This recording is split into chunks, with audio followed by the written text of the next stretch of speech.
సుపరిపాలన తొలి అడుగు మొన్నే తలపెట్టాం. మొదటి సంవత్సరం సుపరిపాలన తొలి అడుగు అనే పేరుతో పెట్టి మళ్ళీ ప్రజల జీవన ప్రమాణాలు పెంచడానికి, పునరంకితం కావడానికి మొన్నే ఒక వినూత్నమైన కార్యక్రమానికి శ్రీకారం చుట్టాం.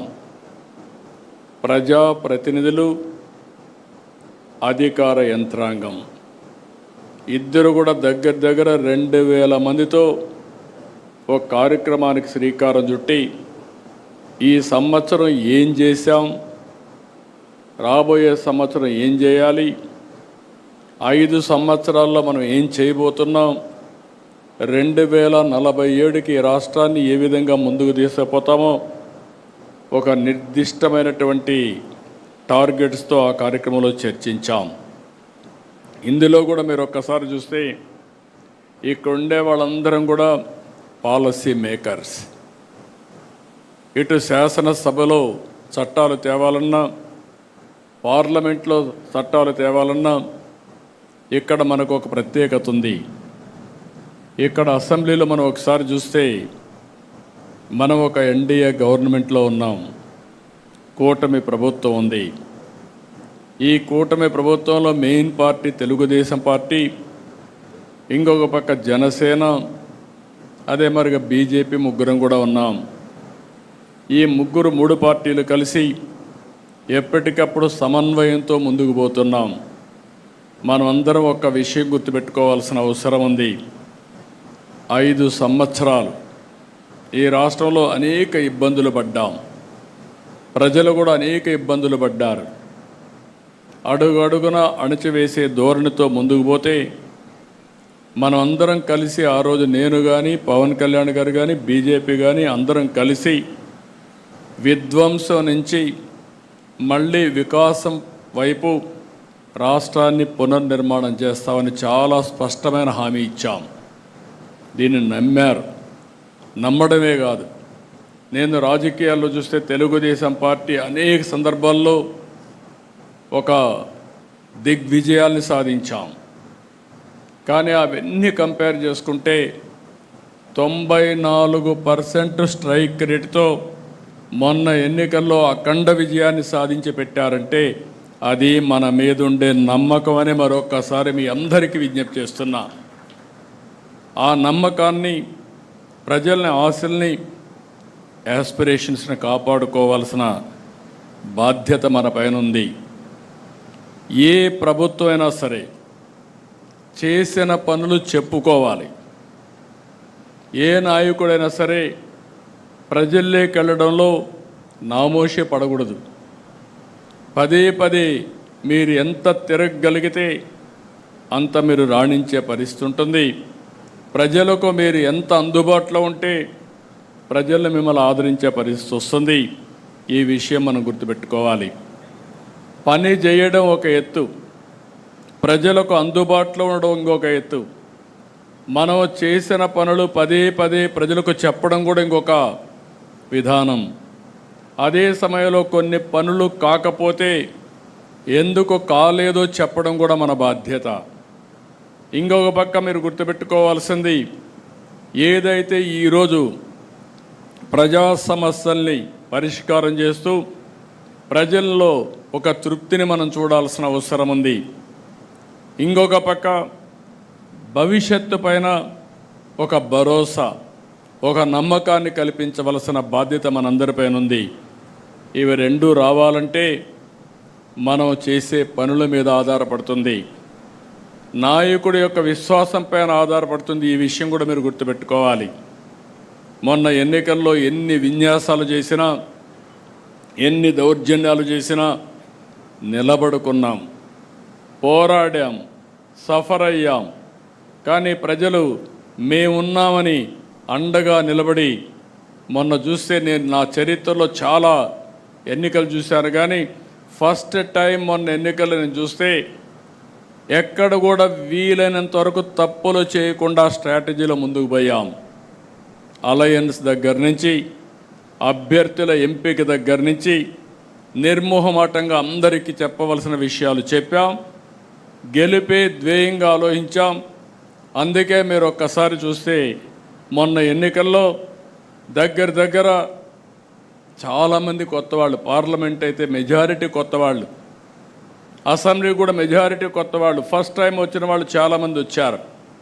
రెండోది మీరు చూస్తే సోషల్ రీఇంజనీరింగ్ చేశాం. రాష్ట్రంలో మొట్టమొదటిసారిగా జనాభా దామాషా ప్రకారం అన్ని మతాలకి, అన్ని కులాలకి, ప్రత్యేక అన్ని ప్రాంతాల్లో న్యాయం చేయాలనుకున్నాం, న్యాయం కూడా చేశాం. ఇవన్నిటి వల్ల ప్రజల్లో ఒక విశ్వాసం పెరిగింది. ఆ విశ్వాసం మొన్న ఎన్నికల్లో బ్రహ్మాండంగా వచ్చే పరిస్థితి వచ్చింది. ఓసారి గతాన్ని కూడా గుర్తుపెట్టుకోవాలి. తెలుగుదేశం పార్టీ ఎప్పుడు పనులు చేయక ఓడిపోలేదు. 2000 మన పార్టీ పెట్టినప్పటి నుంచి ఈ రాష్ట్రానికి సంక్షేమం అందించిన పార్టీ, సంక్షేమాన్ని ఏ విధంగా చేయాలనో చేసి చూపించిన పార్టీ తెలుగుదేశం పార్టీ. ఆ నాయకుడు నందమూరి తారక రామారావు గారు అనే విషయం మనం గుర్తుపెట్టుకోవాలి. ఒకప్పుడు పరిపాలన అంటే రెగ్యులేటర్ అనుకునే పరిస్థితి నుంచి పరిపాలనకు డెఫినేషన్ మార్చిన పార్టీ తెలుగుదేశం పార్టీ. ఇంకొక పక్క 95 నుంచి నేను ముఖ్యమంత్రి అయినప్పుడు మీరు చూస్తే ఫస్ట్ టైం అప్పుడే ఆర్థిక సంస్కరణలు పివి నరసింహారావు గారు తీసుకొచ్చారు. ఆర్థిక సంస్కరణలు అందిపుచ్చుకొని సెకండ్ జనరేషన్ రిఫార్మ్స్ అమలు చేశాం. మిడ్ 90sలో 94-95 ప్రాంతంలో ఇంటర్నెట్ రెవల్యూషన్ వచ్చింది. దాన్ని ఫస్ట్ అడ్వాంటేజ్ తీసుకున్నది మనమే తీసుకున్నాం. ఇవన్నీ కలిసి వచ్చి ఈరోజు మన అభివృద్ధికి ఒక మారుపేరుగా, ఒక వ్యక్తిత్వానికి మారుపేరుగా మనం ముందుకు పోయే పరిస్థితికి వచ్చాం. అదే సమయంలో మీరు చూస్తే నేను పదే చెప్పాను 95 CBN అని. నిర్మోహమాటంగా చెప్పేవాడిని. తప్పులు చేసిన వాళ్ళకి క్లియర్గా చెప్పడం, అదే మరి ఏ అధికారి తప్పు చేసినా క్లియర్గా చెప్పడం, ఒకవేళ అధికారి చెప్తే కూడా మారకపోతే, ఎవరైనా మారకపోతే వాళ్ళపైన చర్య తీసుకోవడం నేను చేసిన పని. దానివల్ల బ్రహ్మాండమైన ఫలితాలు వచ్చాయి. 99 నుంచి పనులు చేశాం. అదే సమయంలో రాజకీయాలు మర్చిపోయాం, ప్రజలకు చెప్పలేకపోయాం. ఎప్పుడు కూడా మీరు గుర్తుపెట్టుకోవాల్సింది, చేసే పనిని ఎప్పటికప్పుడు ప్రజల దగ్గరికి తీసుకుపోవడం. ఏదైనా ప్రజల మనోభావాలకు భిన్నంగా ఉంటే ఎప్పటికప్పుడు కరెక్ట్ చేసుకుంటూ ముందుకు పోవాల్సిన అవసరం ఉంది. 2014-19 విభజన తర్వాత మీరు ఒక్కసారి చూస్తే ఆ రోజు చాలా అనుమానాలు కూడా ఉన్నాయి ప్రజల్లో. ఆ రోజు ప్రజలు ఆలోచించింది, ఆదాయం వచ్చే ప్రాంతాలు తెలంగాణకి వెళ్ళాయి, మనకు జీతాలు వస్తాయా, పింఛన్లు వస్తాయా, ఆదాయం ఎక్కడి నుంచి వస్తుందని చెప్పి బాధపడితే 5 సంవత్సరాలు ఎవ్వరికి ఇబ్బంది కలగకుండా అభివృద్ధిలో కానీ సంక్షేమంలో కానీ భారతదేశంలో నెంబర్ 1గా చేశాం.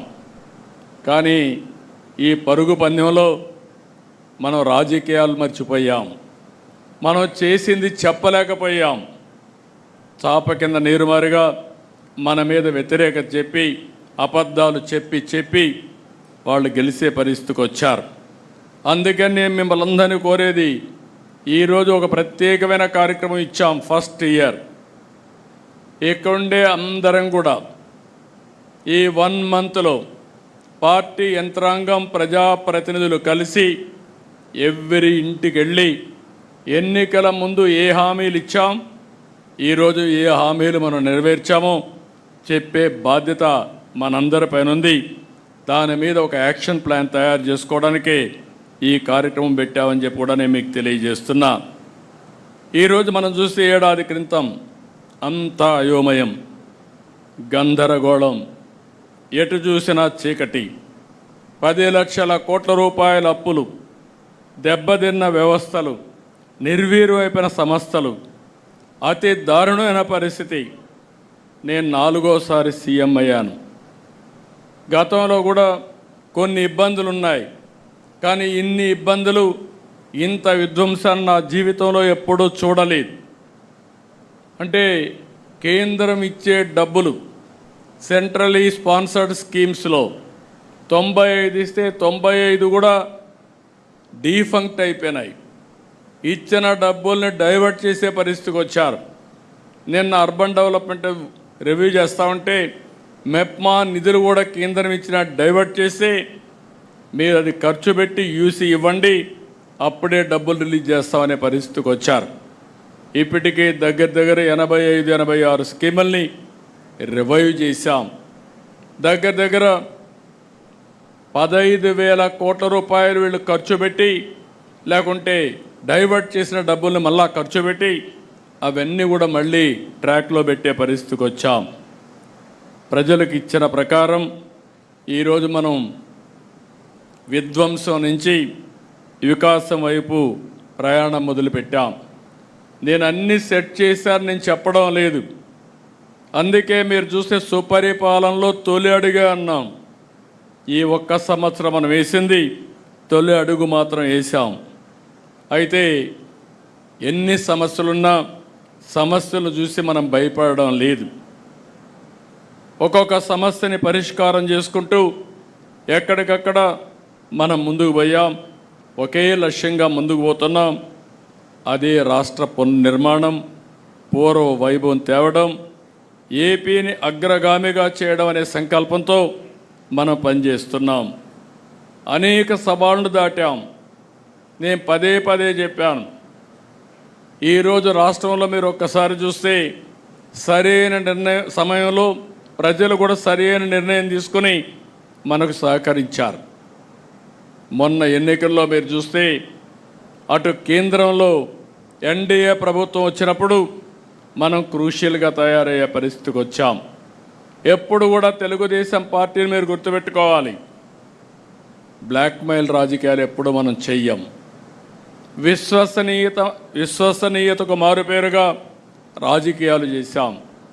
మనకు అధికారం ముఖ్యం కాదు, రాష్ట్ర అభివృద్ధి ముఖ్యం, తెలుగు జాతి ప్రయోజనాలు ముఖ్యం, రాష్ట్ర ప్రయోజనాలే ముఖ్యంగా మనం ముందుకు పోయాం.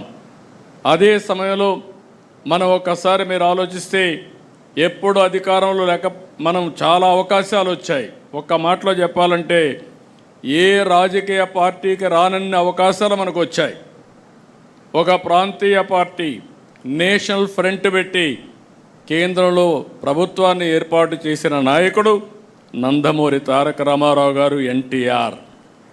ఆ తర్వాత యునైటెడ్ ఫ్రంట్ పెట్టి 2 గవర్నమెంట్ని మనం ఏర్పాటు చేశాం. ఆనాటి గవర్నమెంట్లోనే ఎర్రమనాయుడు గారు కేంద్ర మంత్రిగా ఉత్తరాంధ్ర నుంచి వచ్చారు. తర్వాత ఈరోజు రామ్మోహన్ నాయుడు కేంద్రంలో మంత్రిగా ఉండే పరిస్థితికి వచ్చారు. అదే సమయంలో మీరు ఒకసారి ఆలోచిస్తే ఎన్డీఏ 1, వాజ్పేయి గారి గవర్నమెంట్, ఆ రోజు మెజారిటీ సభ్యులు, సుస్థిరమైన ప్రభుత్వానికి తెలుగుదేశం పార్టీ కూటమిలో భాగస్వాములై చిత్తశుద్ధితో పనిచేశాం. 2014లో మళ్ళా అవకాశం వచ్చింది. 2024లో మళ్ళీ మనకు అవకాశం వచ్చే పరిస్థితికి వచ్చింది. కేంద్రంలో ఎప్పుడు అవకాశాన్ని వచ్చినా మనం ఆ అవకాశాన్ని రాష్ట్ర అభివృద్ధి కోసమే ఉపయోగించుకుంటున్నాం. ఈరోజు కానీ కేంద్ర ప్రభుత్వం కానీ సహకారం లేకపోతే వెంటిలేటర్ పైనుండే రాష్ట్ర ఆర్థిక పరిస్థితిని బయట తీసుకొచ్చే పరిస్థితి కూడా లేదు. వారు సహకరించారు. దాంతో ఒక్కొక్క సమస్యని పరిష్కారం చేసుకుంటూ ముందుకు పోతున్నాం. మనం అందరం ఒకటి గుర్తుపెట్టుకోవాలి, 1 ఇయర్ కంటే ముందున్న సమస్య ఈరోజు లేదు. అట్లని చెప్పి సమస్యలన్నీ పరిష్కారం అయిపోయినాయి, కంఫర్టబుల్గా వచ్చామని కాదు. జరిగిన విధ్వంసం 20-30 సంవత్సరాల రాష్ట్రాన్ని ఎనికనెట్టేసింది. ఆర్థిక ఇబ్బందులున్నాయి. ఇక్కడ కూడా మీరందరూ గుర్తుపెట్టుకోవాలి, దక్షిణ భారతదేశంలో అన్ని రాష్ట్రాల కంటే మంది విభిన్నమైన పరిస్థితి. రాష్ట్ర విభజన వల్ల స్ట్రక్చరల్ ఛాలెంజెస్ వచ్చాయి. అంటే ఒకప్పుడు మీరు చూస్తే, ఈరోజు తెలంగాణ చూస్తే రాష్ట్ర ఆదాయంలో లేకుంటే అభివృద్ధిలో 67% సర్వీస్ సెక్టర్. ఎక్కడైతే 67% సర్వీస్ సెక్టర్ ఉంటే రాష్ట్రానికి ఆదాయం ఎక్కువ వస్తుంది. వాళ్ళ రాష్ట్ర ఆదాయంలో జీఎస్టీపీ నుంచి 9.3% ఆదాయం రాష్ట్రానికి వస్తుంది. అదే మన దగ్గర 46% సర్వీస్ సెక్టర్, అగ్రికల్చర్ 35%. దీనివల్ల మనకు వచ్చే జిఎస్టిపి నుంచి 6.3% మనకు ఆదాయం వస్తుంది. ఇది ఒక పెద్ద సవాల్. దీనికోసమే మన సర్వీస్ సెక్టర్కి ప్రాధాన్యత ఇవ్వాలి, ఇండస్ట్రీకి ప్రాధాన్యత ఇవ్వాలి, అగ్రికల్చర్ని కూడా ముందుకు తీసుకుపోవాల్సిన అవసరం ఉంది. అదే సమయంలో 1924 జరిగిన విధ్వంసం రాష్ట్రాన్ని మళ్ళీ తిరిగి కోలుకోలేని దెబ్బతీసింది. ఇవన్నీ కూడా రెండు కరెక్ట్ చేసుకుంటూనే మనం ముందుకు పోతున్నాం. చెప్పిన హామీలు అమలు చేయడం కోసం అడుగడుగు ముందుకేసాం. 64 లక్షల మందికి పింఛన్లు, 34,000 కోట్ల రూపాయలు ఒక్క సంవత్సరంలో ఇచ్చాం. మనం ఇది చెప్పకపోతే ప్రజల్లో కూడా అర్థం కాకపోవచ్చు. 4,000, 6,000, 10,000, 15,000 రూపాయలు పింఛన్లు ఇచ్చే ఏకైక ప్రభుత్వం భారతదేశంలో ఒక్క తెలుగుదేశం ప్రభుత్వం, ఒక్క ఆంధ్రప్రదేశ్ రాష్ట్రం ఒకటే. మనలో నియర్గా కూడా ఎవరు లేని పరిస్థితి ఉంది. ఈ విషయం మీరు గుర్తుపెట్టుకోవాలి. మత్స్యకార భరోసా కింద 20,000 రూపాయలు చొప్పున 259 కోట్లు ఇచ్చాం. తల్లికి వందనం మనం హామీ ఇచ్చాం. ఎంతమంది పిల్లలుంటే అంతమంది పిల్లలకి ఇస్తామని చెప్పి 67,27,164 మంది విద్యార్థులకి 10,000 కోట్ల రూపాయలు ఇచ్చే ప్రభుత్వం తెలుగుదేశం ప్రభుత్వం ఒకేసారి. దీంట్లో కూడా మొన్న 1వ తరగతి 11వ తరగతి అడ్మిషన్స్ కావాలి, అడ్మిషన్స్ అయిన వెంటనే ఇస్తున్నాం. ఇంకొక పక్కన దీపం 2 కింద 2,601 కోట్ల రూపాయలు ఇచ్చాం, 3 సిలిండర్లు ఇస్తున్నాం. 55,57,000 మెట్రిక్ టన్నులు ధాన్యాన్ని కొనుగోలు చేశాం. 13,584 కోట్ల రూపాయలు పే చేశాం. ఏదైతే మార్కెట్ ఇంటర్వెన్షన్ కింద ఇబ్బందులు వస్తే కోకోకి కేజీకి 50 రూపాయలు, మామిడికి కేజీకి 4 రూపాయలు, అంటే మార్కెట్ ధర పూర్తిగా దెబ్బతింటే ప్రతి ఒక్క కేజీకి 4 రూపాయలు ఇస్తున్నాం. ఇంకో పక్క పొగాకైతే కొనేవాళ్ళు లేకపోతే మనమే కొనే పరిస్థితి. రాబోయే సంవత్సరం దీన్ని ఏ విధంగా అమ్మాలనో దానికి ఒక ప్రణాళిక తయారు చేసుకుంటున్నాం. పామాయిల్కి ఇబ్బంది వచ్చినా, మిర్చికి ఇబ్బంది వచ్చినా ఎక్కడికక్కడ మానిటర్ చేస్తూ మార్కెట్ ఇంటర్వెన్షన్ కానీ సరైన సమయంలో కేంద్ర పాలసీల్ని మార్చడానికి కూడా వారితో కూడా మాట్లాడుతూ ఎప్పటికప్పుడు అనుసంధానం చేసుకుంటూ ముందుకు పోతున్నాం. మెగా డిఎస్సి 16,347 ఉద్యోగాలకు నోటిఫికేషన్ ఇచ్చాం, ట్రాన్స్పరెంట్గా చేస్తున్నాం. ఈవెన్ ఎక్కడ కూడా ఒక జీరో మిస్టేక్ లేకుండా చేయబోతున్నాం. ఇంకో పక్క అన్నా క్యాంటీన్లు 204 పెట్టాం. ప్రతి నియోజకవర్గంలో ఒక అన్నా క్యాంటీన్ పెట్టడానికి నిర్ణయం చేశాం. 5 రూపాయలకే పేదవాడి ఆకలి తీరుస్తున్నాం. వచ్చే నెల కేంద్ర ప్రభుత్వం కూడా అన్నదాత సుఖీభవ కింద డబ్బులు ఇస్తారు. అదే రోజు మన డబ్బులు కూడా వేస్తాం. ఆ రోజున మీరందరూ భాగస్వాములై దీన్ని లాజికల్గా తీసుకుపోయే బాధ్యత తీసుకోవాలి. ఈ సంవత్సరం నుంచి కేంద్రం ఇచ్చే సమయంలో మన వాటా కూడా వేసి ఏదైతే చెప్పిన మాట నిలబెట్టుకోవడానికి ప్రతి రైతుకు 20,000 రూపాయలు ఇచ్చే బాధ్యత మనది. ఆ విషయం మీరు గుర్తుపెట్టుకోవాలి. నిన్న కూడా రివ్యూ చేశా. ఆడబిడ్డలకు ఉచిత ప్రయాణ సౌకర్యం ఆగస్టు 15 స్టార్ట్ చేస్తున్నాం. అన్నీ కూడా ఎట్లా చేస్తే బాగుంటుందో వర్కౌట్ చేస్తున్నాం. ఇవన్నీ కూడా చేసి ఏమాత్రం ఇబ్బంది లేకుండా ఆగస్టు 15 నుంచి ఉచిత బస్సు ప్రయాణ సౌకర్యాన్ని కల్పిస్తాం. అర్చకులకు 15,000, నాయీ బ్రాహ్మణులకు 25,000, పాస్టర్లకు 5,000, ఇమాములకు 10,000, మౌజన్లకు 5,000 హానరోరియం పెంచాం. ఇంకొక పక్కన మీరు ఒకసారి చూస్తే వేద విద్యార్థులకు 3,000 రూపాయలు, జూనియర్ లాయర్లకు 10,000 రూపాయలు వేతనంగా ఇస్తున్నాం. ఇసుక పాలసీ తెచ్చాం. మద్యం పాలసీ మార్చి జే బ్రాండ్లు లేకుండా చేశాం. అయితే ఇక్కడ నేను ఒకటే విషయం మీకు చెప్తున్నాను, పాలసీలు ఎంత మంచివైనా దాన్ని అమలు చేయడంలో తూట్లు పొడిస్తే సమస్యలు వస్తాయి. ప్రజల విశ్వాసాన్ని కాపాడుకోవాలంటే ట్రూ స్పిరిట్తో మనందరం కూడా పనిచేస్తే తప్ప, ఎవరెవరి పరిధిలో పనిచేస్తే తప్ప ఇది సాధ్యం కాదు. ఆ విషయం కూడా మీరు గుర్తుపెట్టుకోవాల్సిన అవసరం ఉంది. అమరావతి 15,000 కోట్ల రూపాయలు శాంక్షన్ చేశాం. మిగిలిన ఆర్థిక సంస్థలతో సంబంధాలు పెట్టుకొని వాళ్ళందరిది కూడా డబ్బులు తీసుకొచ్చి అన్నీ కూడా పనులన్నీ ట్రాక్లో పెట్టాం. పోలవరం 12,500 కోట్ల రూపాయలు కేంద్రం ఇచ్చింది. రాబోయే 1.5 ఇయర్లో పూర్తి చేసి ఎట్టి పరిస్థితిలో 2027 నాటికి జాతికి అంకితం చేసే బాధ్యత ఈ ప్రభుత్వాంది. స్టీల్ ప్లాంట్కి 11,400 కోట్ల రూపాయలు ఇచ్చారు. 4-5 నెలల్లోనే విశాఖపట్నం స్టీల్ ప్లాంటు ఒకప్పుడు అగమ్య గోచరం ఉండే ప్రాజెక్ట్ని ఈరోజు మీరు చూస్తే లాభాలు బాట నడిపించే పరిస్థితి తీసుకొస్తున్నాం. ఇంకో పక్క ఓర్వకల్లు కొప్పర్తి 5,000 కోట్ల రూపాయలు ఖర్చు పెట్టి అక్కడ ఇన్ఫ్రాస్ట్రక్చర్ పెట్టాం. నక్కపల్లి ఫార్మా ఇండస్ట్రీ కోసం ఇన్ఫ్రాస్ట్రక్చర్ ప్రాజెక్ట్ వచ్చింది. అదే మరి కృష్ణపట్నంలో క్రిస్ సిటీకి కూడా పనులు ప్రారంభమైనవి, ముందుకు పోతున్నాయి. ఈ విషయంలో ఇంకొక విషయం మీరు గుర్తుపెట్టుకోవాలి.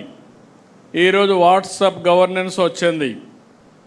ఐటీ మంత్రి గారు వాట్సాప్ గవర్నెన్స్ తీసుకొచ్చి ఇప్పటికే దగ్గర 500 సర్వీసెస్ ఆన్లైన్లో ఇస్తున్నాం. ఆగస్టు 15 నాటికి 703 సర్వీసులు ఆన్లైన్లో పెట్టి ఎవ్వరు కూడా ఆఫీస్కి వచ్చే పని లేకుండా పూర్తిగా సర్వీస్ అన్నీ ఆన్లైన్లో ఉంటాయి. దీనివల్ల కరప్షన్ చాలా వరకు కంట్రోల్ అవుతుంది. ప్రజలకు కూడా ఎలాంటి ఇబ్బందులు లేకుండా పరిపాలన ఇచ్చే అవకాశం ఉంటుంది. ఇక్కడ మీరు ఒక్కసారి గుర్తుపెట్టుకుంటే, ఎందుకంటే టెక్నాలజీ పెరిగింది. ఆ రోజు నేను హైదరాబాద్లో హైటెక్ సిటీతో ఐటీ ప్రారంభించాం, ప్రమోట్ చేశాం. ఇప్పుడు క్వాంటమ్ వ్యాలీ పెట్టి క్వాంటమ్ కంప్యూటింగ్తో ఆర్టిఫిషియల్ ఇంటెలిజెన్స్కి శ్రీకారం చుట్టాం.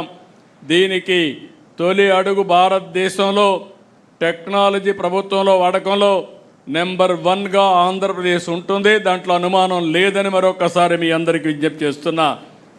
ఇంకో పక్కన చాలామంది సర్వేలు కూడా మీరు ఫాలో అవుతూ ఉంటారు, కన్ఫ్యూజ్ చేస్తూనే ఉంటారు. తెలుగుదేశం పార్టీ కంటే బెస్ట్గా సర్వేలు చేయించుకునే వాళ్ళు ఎవరు ఉండరని నా నమ్మకం. నేను ఒక్క సర్వే పైన ఆధారపడను. అనునిత్యం అనేక విధాలుగా సమాచారం వస్తూనే ఉంటుంది. క్యూఆర్ కోడ్ మొదలుకొని, డిజిటల్ పెనిట్రేషన్ మొదలుకొని, క్యాపీ మీరు ఏ సర్వేలన్నా ఎవరేం చెప్పినా వాళ్ళది ఒక సర్వే. వాళ్ళందరివి కలిసి నేను డేటా అనలిటిక్స్ చేసుకొని ఏది వాస్తవం, క్షేత్రస్థాయిలో ఏమనుకుంటున్నారో రియల్ టైంలో తెప్పిస్తున్నానని చెప్పి కూడా నేను మీకు తెలియజేస్తున్నా. అది మీ అందరితో షేర్ చేసుకుంటాను. నేను ఒకటే విజ్ఞప్తి చేస్తున్నా, మనం ఏమనుకుంటున్నాం అనేది కాదు, ప్రజలు మనల గురించి ఏమనుకుంటున్నారో అది ముఖ్యం. ఒక వ్యక్తి మీద కానీ ఒక ప్రభుత్వం మీద కానీ అది అనునిత్యంగానే మనం తెప్పించుకోగలిగితే మనం తప్పులు చేయడం మానేస్తాం. నేను ఆ విషయంలో కూడా చూస్తున్నాను. ఏ నాయకుడు ఏ విధంగా పనులు చేస్తున్నాడు. ఒక ఆయన బాగా పనులు చేస్తాడు, అంతకంటే ఎక్కువ చెడ్డ పేరు తెచ్చుకుంటాడు. ఒక ఆయన తక్కువ పనులు చేస్తాడు, ఎక్కువ మంచి పేరు తెచ్చుకుంటాడు. ఒక ఆయన చేసిన పని కరెక్ట్గా చెప్పుకోగలుగుతున్నాడు, దానివల్ల ఫలితాలు మెండుగా వస్తున్నాయి. ఇలాంటి డిఫరెంట్ మోడల్స్ ఉన్నాయి. ఈరోజు ప్రభుత్వంలో కానీ పార్టీలో కానీ రెండు పక్కల మీరు ఒకసారి చూస్తే క్షేత్రస్థాయి నుంచి రాష్ట్ర స్థాయి వరకు ఎప్పటికప్పుడు అధ్యయనం చేసి దాన్ని కరెక్ట్ మెజర్స్ కూడా తీసుకుంటున్నాం. నేను మిమ్మల్ని అందరినీ ఒకటే కోరుకుంటున్నా, మళ్ళీ మీరు గెలవాలని. మీరు ఓసారి తెలుగుదేశం పార్టీ ఒక కుటుంబం, బీ క్లియర్. ఈరోజు ఎర్రమనాయుడు గారు ఆ రోజు పార్టీకి పనిచేస్తే ఈరోజు రామ్మోహన్ నాయుడు గారు కేంద్ర మంత్రి అయ్యారంటే అది కుటుంబ వ్యవస్థని పదే పదే నేను చెప్తున్నా, అదే చేస్తున్నామని చెప్పి మీ అందరికీ విజ్ఞప్తి చేస్తున్నా. బాలయోగి ఉన్నప్పుడు, ఆయన చనిపోయినప్పుడు హరీష్ అయితే చాలా చిన్నవాడు. తర్వాత బాలయోగి చనిపోయిన తర్వాత, ఆయన పెద్ద అయిన తర్వాత, చదువుకున్న తర్వాత మళ్ళీ ఎతికి ఆయన తీసుకొచ్చి ఎంపీ చేసిన పార్టీ తెలుగుదేశం పార్టీ. అది కుటుంబ బాంధవ్యం అంటే.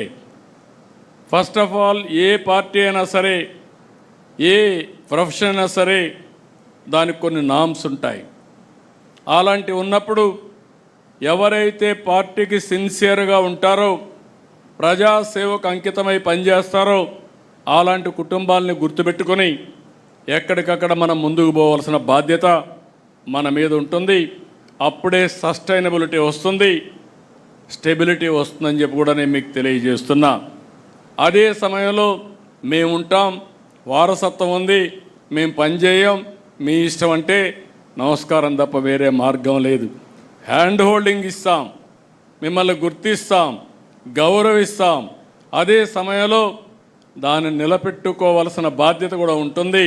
ఈ విషయం కూడా మీరు గుర్తుపెట్టుకోవాల్సిన అవసరం ఉంది. ఈరోజు మనందరం ఎప్పుడు కూడా ఎన్నికలు లాస్ట్ 1 year ఆలోచిస్తూ ఉంటారు. 4 ఏళ్ళు పట్టించుకోకుండా లాస్ట్ 1 year క్యాంపెయిన్ చేస్తే, లేకుంటే మనం ఏదో చెప్తే ప్రజలు నమ్మడానికి సిద్ధంగా లేరు. అందుకే మొదటి సంవత్సరం నుంచి చిన్న చిన్న పొరపాట్లుంటే కరెక్ట్ చేసుకుంటాం. మన పాలసీ నిర్ణయాలు ఏవైనా తప్పుంటే అవి కూడా సరిదిద్దుకుంటాం.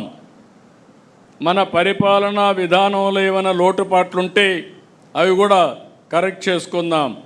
మన ప్రవర్తనలో కూడా ప్రజలకు నచ్చని విషయాలు, మన కార్యకర్తలకు నచ్చని విషయాలుంటే అవి కూడా కరెక్ట్ చేసుకుందాం.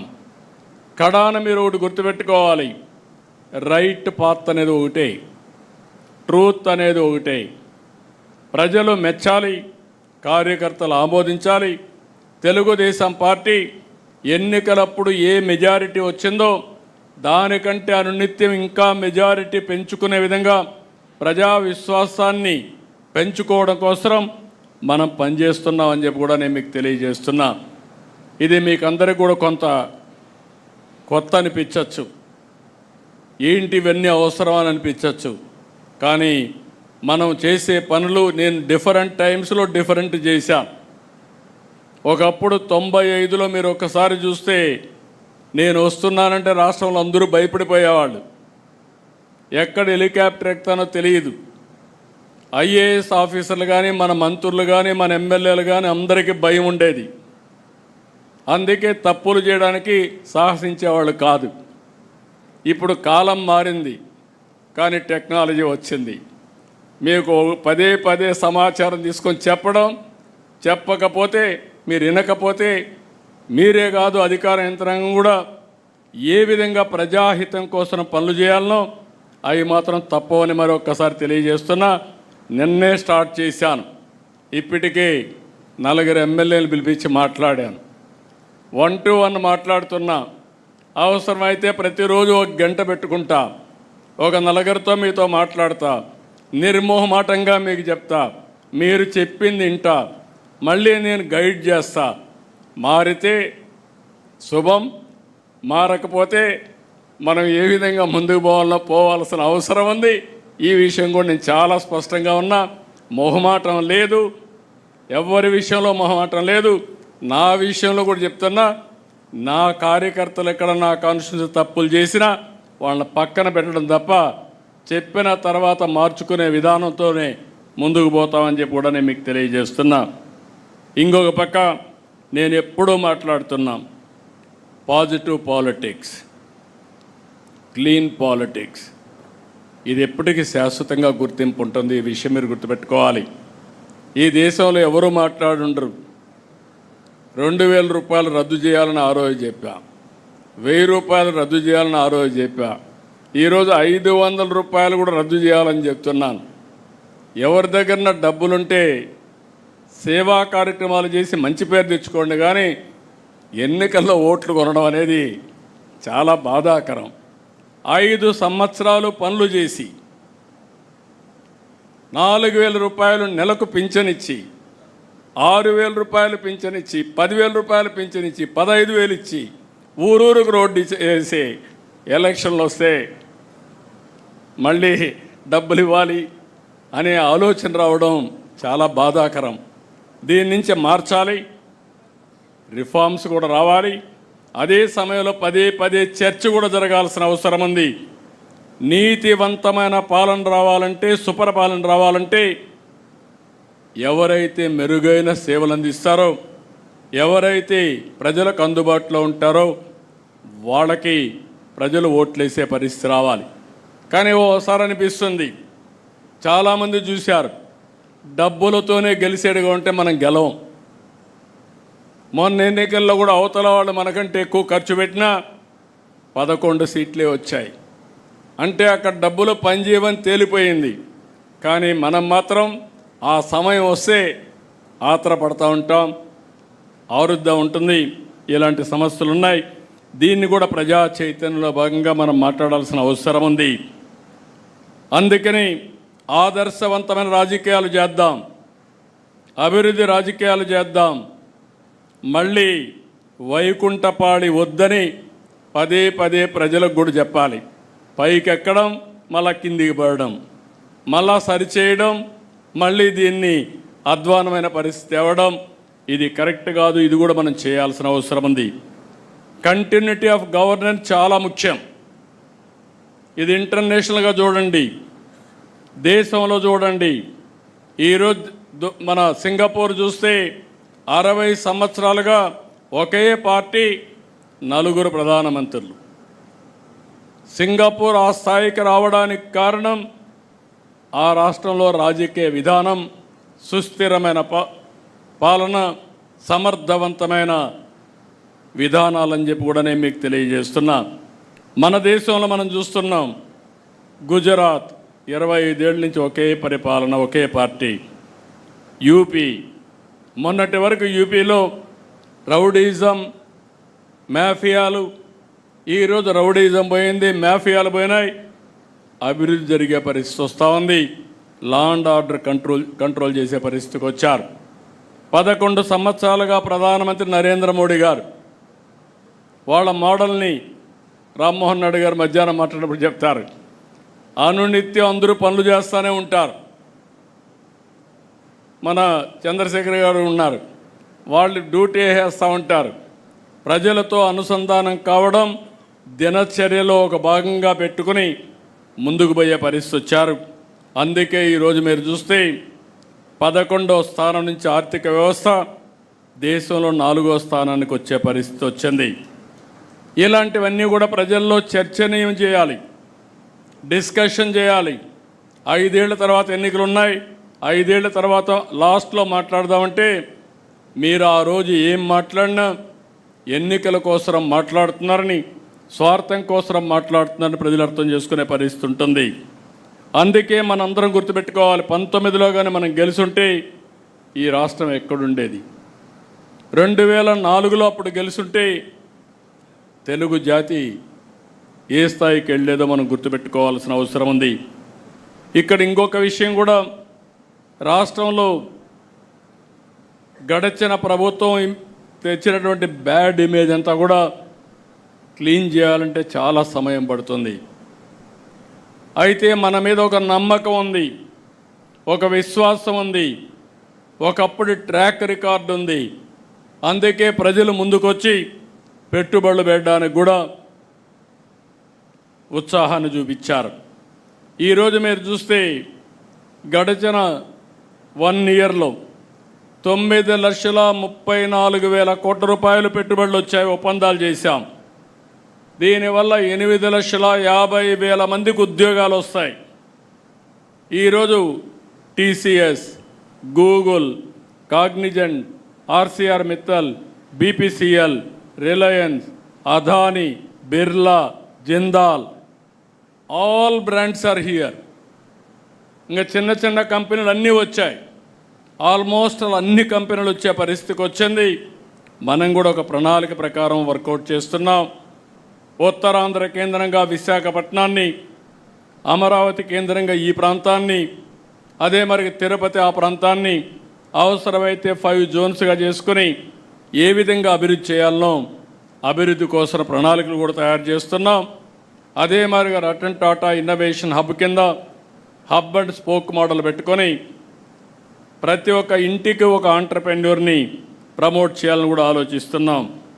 ఇంకొక పక్క మీరు చూస్తే ఉత్తరాంధ్ర సుజల స్రవంతి, దీనికి కూడా శ్రీకారం చుట్టాం. ఈ సంవత్సరం అనకాపల్లి వరకు నీళ్లు వెళ్తాయి. రాబోయే సంవత్సరం విశాఖపట్నం నుంచి అవసరమైతే దీన్ని వంశధార వరకు కూడా కనెక్ట్ చేసే దానికోసం ఒక ఆలోచన పెట్టుకొని ముందుకు పోతున్నాం. ఇంకొక పక్క ఎప్పుడూ పెట్టని విధంగా రాయలసీమలో అందరి నీవా పైన ఒక్క సంవత్సరం 3,873 కోట్ల రూపాయలు ఖర్చు పెట్టి పనులు పూర్తి చేసిన పార్టీ తెలుగుదేశం పార్టీ అని చెప్పి కూడా నేను మీకు తెలియజేస్తున్నా. ఇది మనం చెప్పకపోతే పదే పదే చెప్పకపోతే ప్రజలకు అర్థం కాదు. ఈ విషయం కూడా మీరు గుర్తుపెట్టుకోవాలి.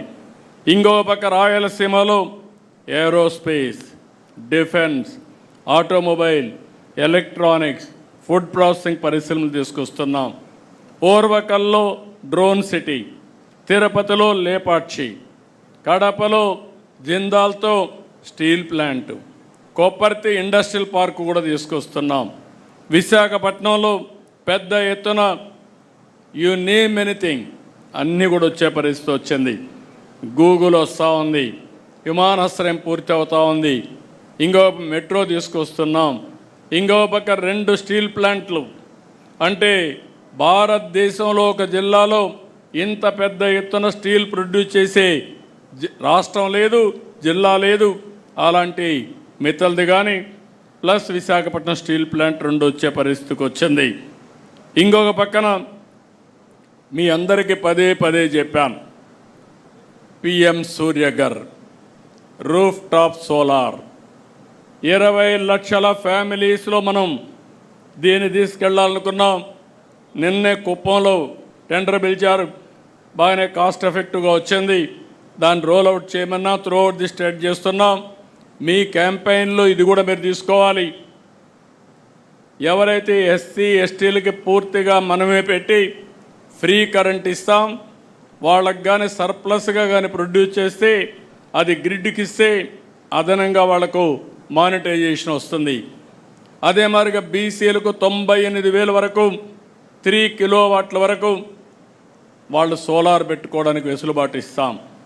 అదే సమయంలో ఓసీలకు కూడా 70,000 రూపాయలు మనం సబ్సిడీ ఇచ్చే విధంగా, దగ్గర 78,000 రూపాయలు సబ్సిడీ ఇచ్చే విధంగా ఎన్ని కిలోవాట్లు పెట్టుకున్నా ఇచ్చే ఏర్పాటు చేస్తాం.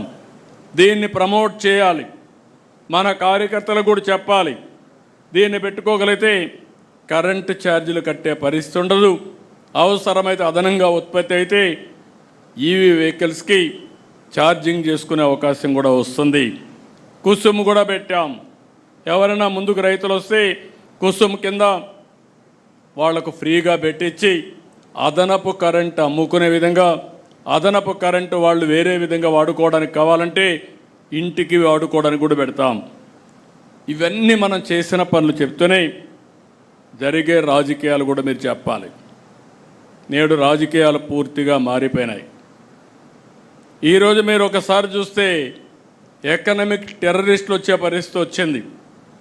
పదే పదే మనం మాట్లాడుతున్నాం, టెర్రరిజం ప్రపంచానికే పెద్ద ప్రమాదం అని.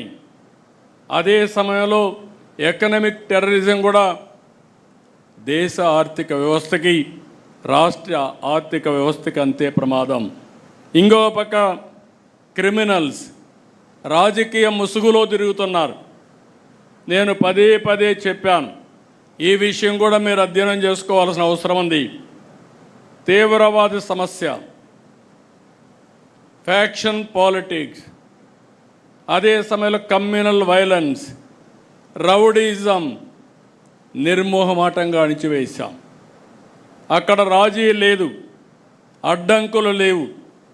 కానీ ఇక్కడ వచ్చింది అలాంటి రౌడీలే రాజకీయ ముసుగేసినప్పుడు ఆ ముసుగులో కానీ మనం ఏమారి ఏమాత్రం కూడా అప్రమత్తంగా ఉండకపోతే చాలా ప్రమాదం వస్తుంది. అదే జరిగింది. 2019 ఎన్నికల ముందు వివేకానంద రెడ్డి హత్య ఒక ఉదాహరణ. ఆ రోజు నేనే ముఖ్యమంత్రి, ఇప్పుడే నాయకులు అందరూ ఉన్నారు.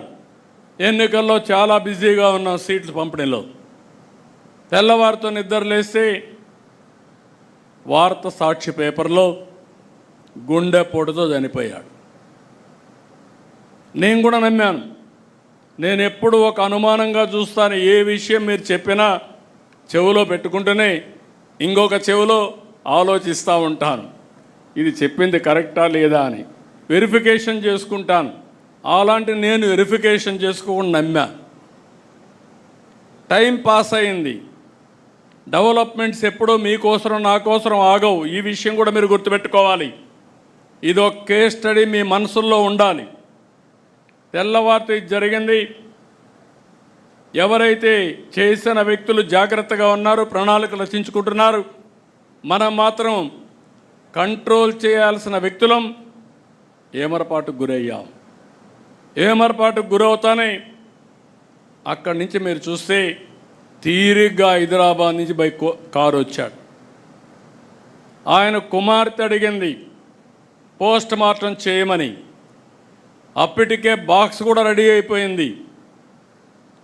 అంటే అతి దారుణంగా చంపేసి మెదడంతా బయట వచ్చే విధంగా గొడ్డలతో నరికి రూము బాత్రూమ్ అంతా బ్లడ్ అయిపోయి దాన్నంతా కడిగి బాక్స్లో పెట్టి ఆ బాడీని కూడా ఎక్కడికక్కడ కుట్లేసి మళ్ళీ గుడ్ల కప్పేసి అంత్యక్రియలు చేయడానికి సిద్ధమైపోయే పరిస్థితికి వచ్చారు.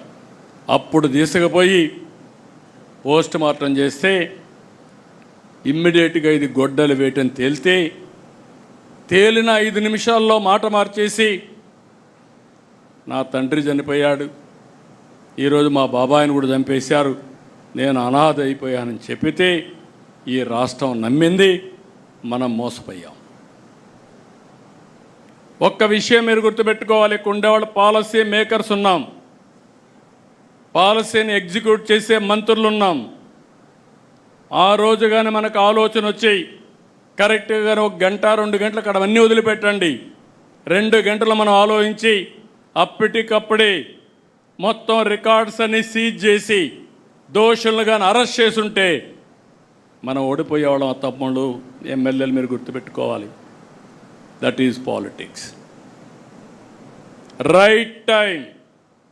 తప్పు చేసినా ఏది జరిగినా రైట్ టైంలో సరైన నిర్ణయం తీసుకుంటే అక్కడి నుంచి ఏదైనా కంట్రోల్ చేసే అవకాశం వస్తుంది.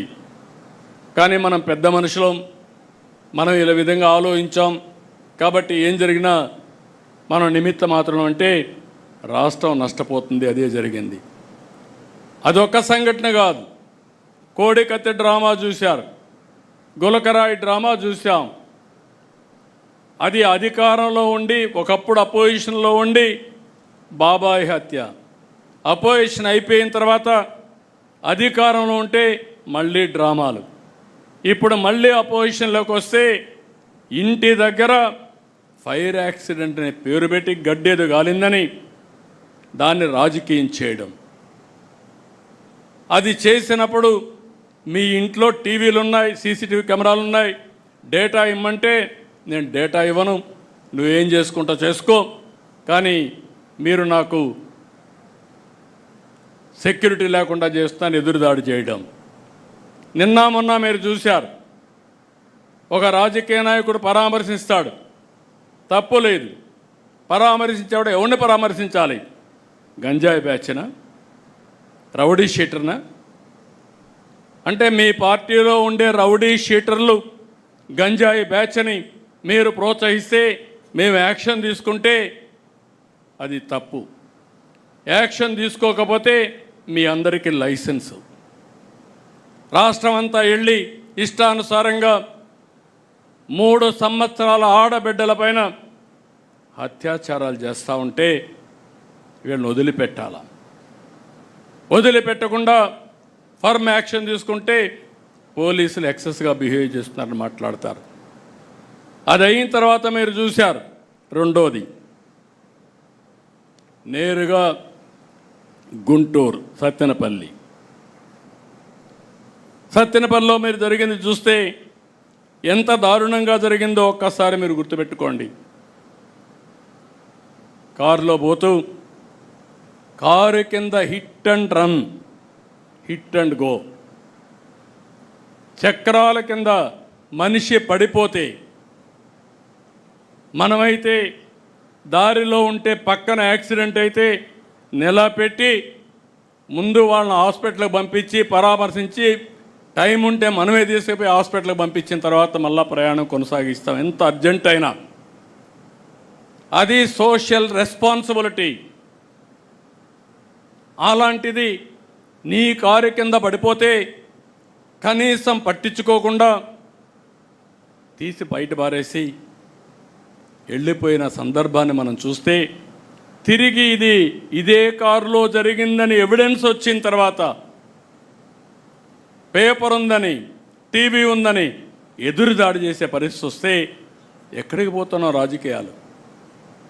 అంటే ఎలాంటి కరుడు గట్టినటువంటి వ్యక్తి ఎలాంటి నేర రాజకీయాలు చేస్తూ సమాజాన్ని అతలాకుతలం చేస్తూ ఉంటే తిరిగి ఆడబిడ్డలపైన హత్యలు జరుగుతున్నాయి, రోడ్డు యాక్సిడెంట్లు జరుగుతున్నాయి, లేకుంటే రౌడీజం జరుగుతూ ఉంది, దొంగతనాలు జరుగుతున్నాయంటే దానికి మనం జవాబుదారీతనంగా ఉండాలి. అందుకే నేను చెప్పాను, టెక్నాలజీ కూడా ఉపయోగిస్తున్నాం. ఎవ్రీవేర్ టెక్నాలజీ కూడా ఉపయోగించి ఎవరైనా సరే తప్పులు చేస్తే వాళ్ళని సాక్ష్యాధారాలతో పెట్టి ప్రజల్లో చైతన్యం తీసుకొచ్చి వీళ్ళ అరాచకాలకు అడ్డుకట్టేసే విధంగా ఈరోజు కార్యక్రమాలు చేస్తున్నాను. నాకు కావాల్సింది ఒకటే గుర్తుపెట్టుకోండి, public safety is most important. ఎవడైనా సరే తప్పు చేస్తే అలాంటి వారిని కఠినంగా శిక్షించి లా అండ్ ఆర్డర్ కాపాడడం తెలుగుదేశం పార్టీ బాధ్యత, ఎన్డీఏ బాధ్యత. ఆ విషయం వీళ్ళు గుర్తుపెట్టుకోవాల్సిందిగా మరొక్కసారి కోరుతున్నా. ప్రజలకు కూడా ఈ విషయాలు తెలియాల్సిన అవసరం ఉంది. కులం పేరుతో రెచ్చగొడతారు, మతం పేరుతో రెచ్చగొడతారు.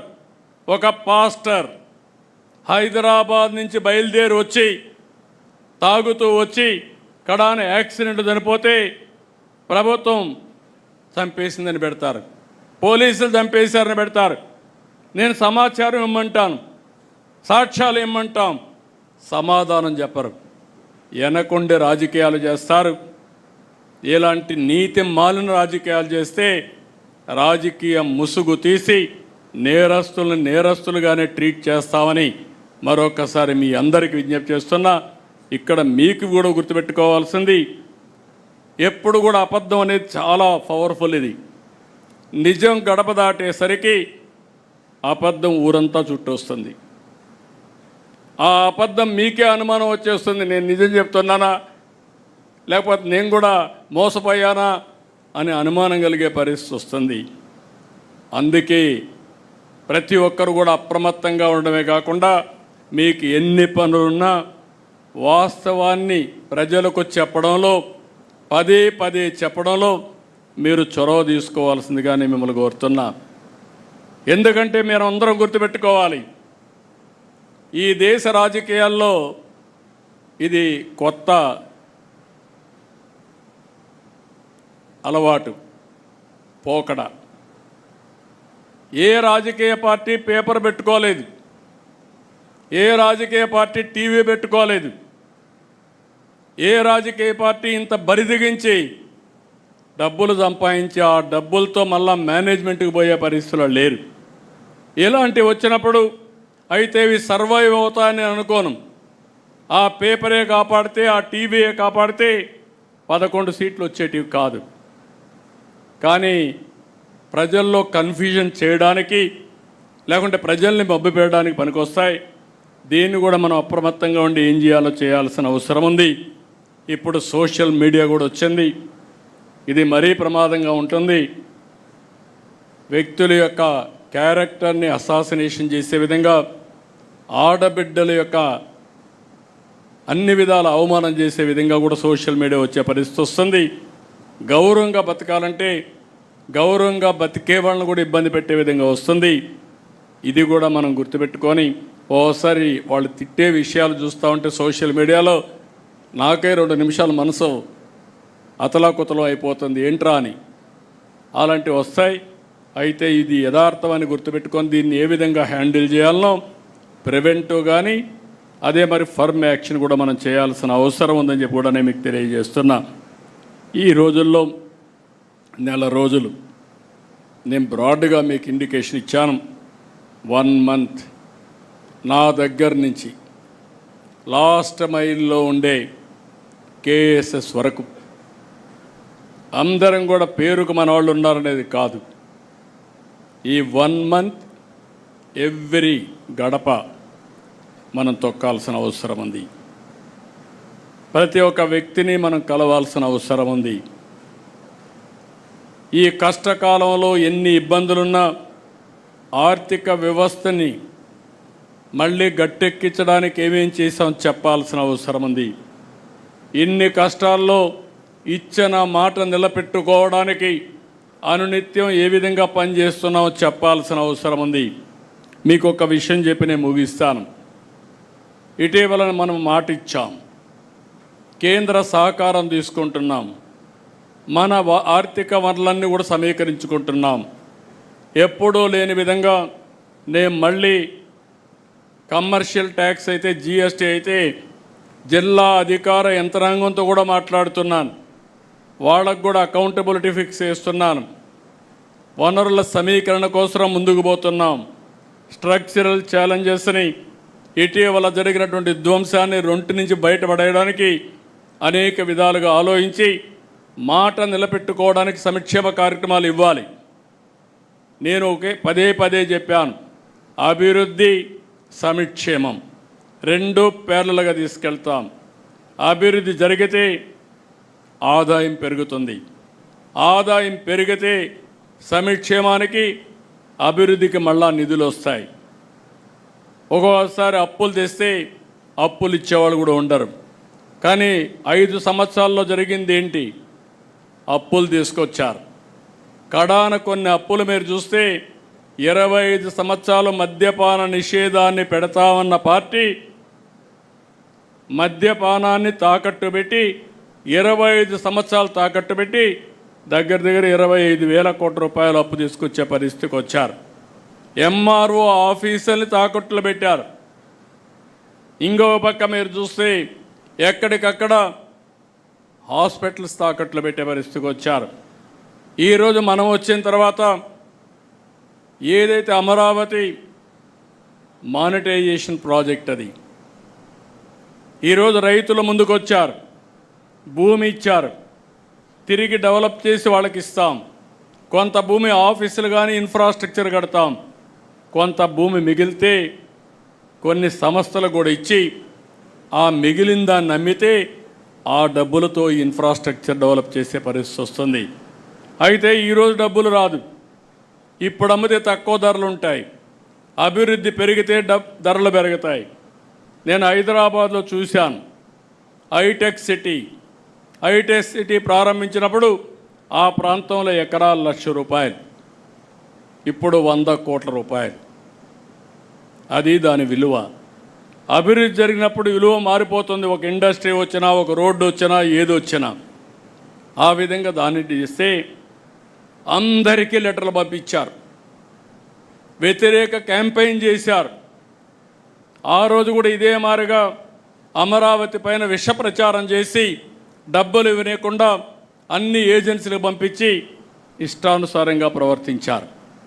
నిన్న మీరు చూస్తే మైనింగ్ అంతా కూడా ప్రొటెక్ట్ చేసి మైనింగ్లో వచ్చే ఆదాయాన్ని చూపించి మనం కొంత అప్పు తీసుకొచ్చి మనం చెప్పిన మాట నిలబెట్టుకోవడానికి ముందుకు పోతున్నాం. దానికి అందరికీ లెటర్లు రాసి ఏదో కాన్స్టిట్యూషనల్ వైలేషన్ అని, మీరు చేసింది చెప్పిన దానికి వ్యతిరేకంగా మద్యపాన నిషేధాన్ని తెస్తామని చెప్పి మద్యపానాన్ని 25 సంవత్సరాలు తాకట్టు పెట్టి డబ్బులు తేవడం అది తప్పు. నేను ఈరోజు short term, medium term, long term balance చేసుకుని అభివృద్ధిని పట్టాలెక్కించి ఆదాయాన్ని పెంచుకుంటూ తాత్కాలికంగా చెప్పిన మాట నిలబెట్టుకోవడానికి అదనంగా కొంత డబ్బులు తీసుకునే పరిస్థితి తీసుకొస్తున్నాం. ఇది తప్పు కాదు. కేంద్రం ఎంత ఇవ్వాలనో అంత తీసుకొచ్చాం. ఈరోజు మీరు చూస్తే పోలవరం డబ్బులు ఇచ్చారు, విశాఖపట్నం స్టీల్ ప్లాంట్కి ఇచ్చారు. మనకు ఇబ్బందులు ఉన్నాయంటే శాసక కింద డబ్బులు తీసుకొచ్చాం. అదే సమయంలో కొంత వెసులుబాటు కోసం మనం ఈ పనులు చేస్తామంటే అడ్డుపడి ఇవ్వకపోతే ఇవ్వలేదు, ఇస్తే ఎక్కడైనా డబ్బులు తెస్తే ఇవ్వనీయకుండా అడ్డుపడడం, ఇదేం రాజకీయం నాకు అర్థం కావడం లేదు. అంటే ఇంత నీచమైన రాజకీయాలు కూడా చేసి మళ్ళీ ప్రజల్ని మెప్పించాలని ఆలోచించిన వాళ్ళని ప్రజల్లో మనం ఎడ్యుకేట్ చేయాల్సిన అవసరం ఉంది. నేను చాలా స్పష్టంగా ఉన్నా. నా ఆలోచన short time, medium term, long term మూడు కూడా బ్యాలెన్స్ చేసుకొని సస్టైనబుల్ ఎకానమీతో ఆర్థిక వ్యవస్థ సుస్థిరత అదే మరికి స్టేబుల్గా చేసి దీన్ని బ్యాలెన్స్ చేయడం మన ఆలోచన. ఈ విషయాన్ని కూడా మీరు అర్థం చేసుకొని ప్రజల్లోకి తీసుకుపోవాల్సిందిగా నేను మిమ్మల్ని అందరినీ కోరుతున్నా. ఈ కార్యక్రమంలో కావలసిన లిటరేచర్ తయారు చేశాం, పార్టీ మొడాలిటీస్ కూడా తయారు చేశాం. మన వాళ్ళు అవన్నీ ఎక్స్ప్లెయిన్ చేస్తారు. అల్టిమేట్గా నేను ఒకటే చెప్తున్నా, ఎక్కువ మంది యంగ్స్టర్స్ ఉన్నారు, ఎక్కువ మంది ఫస్ట్ టైం ఎమ్మెల్యేలుగా ఎంపీలుగా అయిన వాళ్ళు ఉన్నారు. మీలో ఆలోచన విధానం ఇన్నోవేటివ్గా ఉండాలి. లేదంటే మీరు అర్థం చేసుకునే సమయానికి మీ 5 ఏళ్ళు అయిపోతే మళ్ళా మనం ఎక్స్ఎమ్మెల్యేలుగా ఉండాల్సి వస్తుంది. అది రాకుండా ఉండాలంటే ఎప్పటికప్పుడు కోపప్ చేసుకొని కరెక్ట్ మెజర్స్ చేసుకొని మీరు ముందుకు పోవాల్సిన అవసరం ఉంది. యాస్పిరేషన్స్ ఉన్నాయి, కార్యకర్తల్లో యాస్పిరేషన్స్ ఉన్నాయి, పబ్లిక్లో యాస్పిరేషన్స్ ఉన్నాయి. అదే సమయంలో ఈ 2 యాస్పిరేషన్స్ని ఫుల్ఫిల్ చేయాలంటే మళ్ళీ బ్యాలెన్సింగ్ ఉండాలి. ఎక్కడన్నా తప్పులు జరిగితే మళ్ళీ ఇబ్బందులు వచ్చే అవకాశం ఉంటుంది. ఈ విషయం కూడా మీరు గుర్తుపెట్టుకోవాలి. అందుకే ఈ మీటింగ్ తర్వాత మనకు ఒక ఐడియా వస్తుంది. మీరు 1 మంత్ నేను ప్రచారం చేస్తాం. నేను అయిన తర్వాత కూడా మళ్ళీ ఎప్పటికప్పుడు అనలైజ్ చేస్తా. గ్రాఫ్ పెరుగుతూ ఉందా, గ్రాఫ్ తగ్గుతుందా, కాన్స్టిట్యున్సీ కానీ వ్యక్తి కానీ రాష్ట్రం కానీ అన్నీ కూడా ఎక్కడికక్కడ దీన్ని అధ్యయనం చేసుకుంటూ మనం ముందుకు పోదాం. నేను ఎన్నికల ముందు ఒకే మాట మీకు చెప్పా, నన్ను డీటెయిల్స్ అడగద్దండి, సరైన నిర్ణయం తీసుకుంటాను ఆ రోజు చెప్పా. ఆ రోజు నన్ను నమ్మారు, ఎవరు క్వశ్చన్ చేయలేదు. అందుకే ఎప్పుడూ రానంత విజయం 94% స్ట్రైక్ రేట్ వచ్చిందంటే ఆ రోజు తీసుకున్న నిర్ణయాలే కారణం. ఇప్పుడు కూడా నా ప్రణాళిక 2029. ఆ విషయం మీరు గుర్తుపెట్టుకోండి. 1 ఇయర్ అయింది. నేను అందుకే పాంప్లెట్ వేసినప్పుడు కూడా పెట్టాను, సుపరిపాలనలో తెలుగు తొలి అడుగు 4.1 అంటే 4వసారి ముఖ్యమంత్రి, మొదటి సంవత్సరం. ఇప్పుడు 2వ సంవత్సరం మీటర్ స్టార్ట్ అయింది. అప్పుడే 1 మంత్ అయిపోయింది. I'm calculating month, day, hour and year.